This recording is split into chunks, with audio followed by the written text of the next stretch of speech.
Hey everybody, this is your flipped classroom video for my science project. Hopefully you'll win that pizza soon. Just keep watching. So today we're talking about World War I. And there are four main causes. As you can see, that's an acronym, M-A-I-N. And the first one is M, which is militarism, which is the building up of your military. You know, getting the draft together, making your weapons, all that fun stuff. Now you have alliances, which is your A. Alright, now you have your A, which is alliances. Alliances are like bonds or friendships. So when you have one country and they make an alliance with another country, that's like a protectorate, which means if this country gets in trouble, this country is going to come help. Like a friendship. If your friend is getting bullied, you're going to come help. So then you have your I, which is imperialism. Imperialism is one big, strong country, and they're going to go take that other country for their land, for their resources, to grow. And which also doesn't benefit that smaller country. But, shh. So, and then you have nationalism, which is obviously your pride for your country. We're Americans, we're going to stand up for the red, white, and blue, just like everybody else for their country.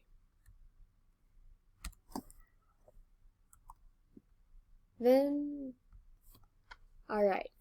Now, trench warfare was very, very gruesome, and it was used in World War I. Now, these soldiers would build trenches, or holes, into the land, and they would, for protection.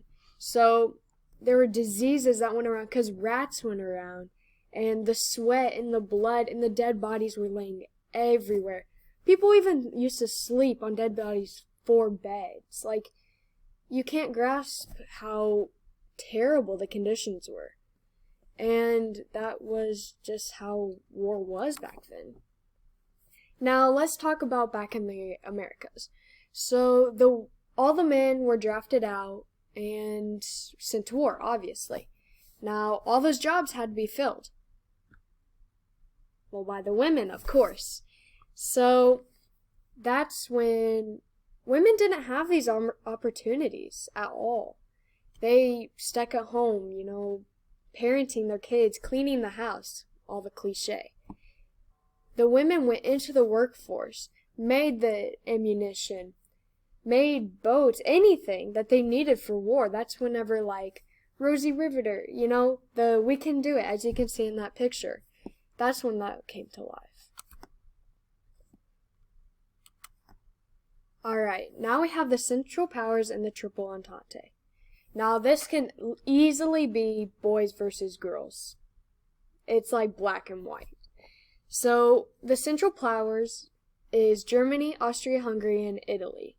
Those will say the bad guys to America. Then we have the Tripleentendre, which is France, Russia, Great Britain, America, us. And these are the people we help. These are the people we have alliances with. Refer back to A. Alright?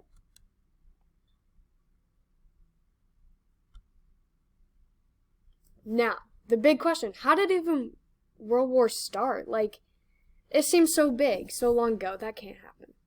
Well, it all just happens with one assassination. And that assassination was Franz Ferdinand.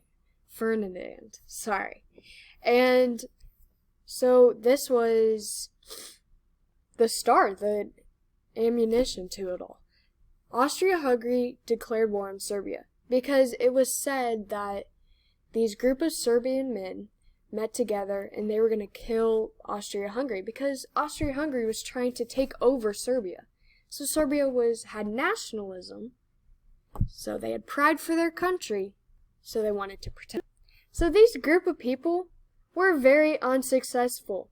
They had 5-6 people, and the last resort was just casually happened one day.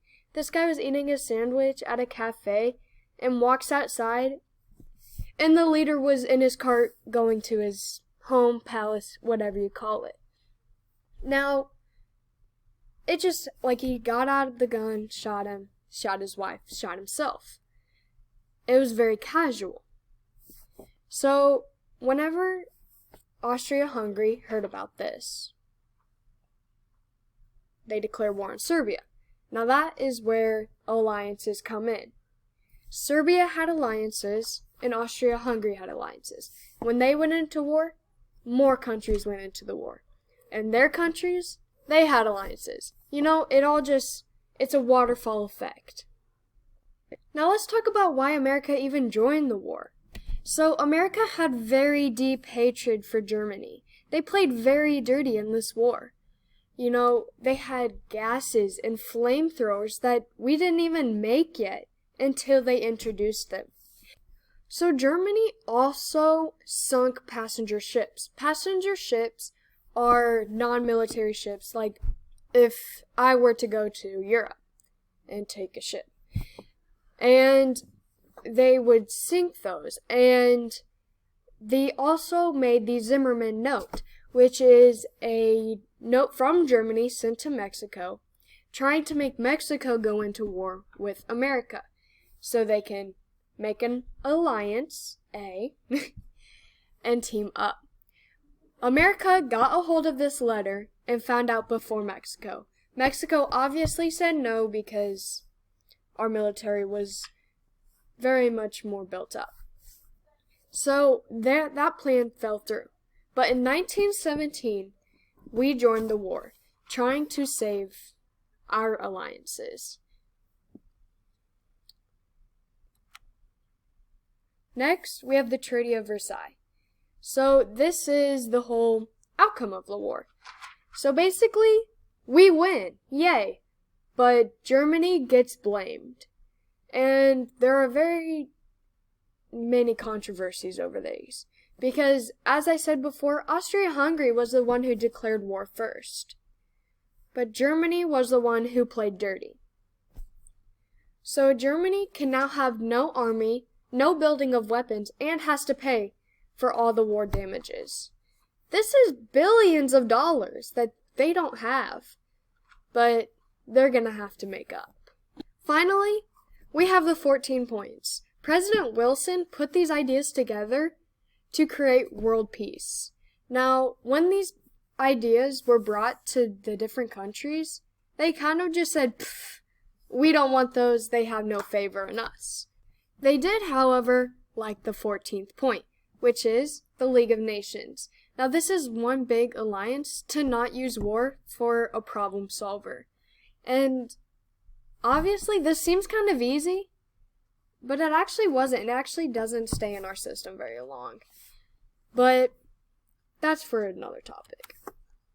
This was World War I. Thank you. Oh my God.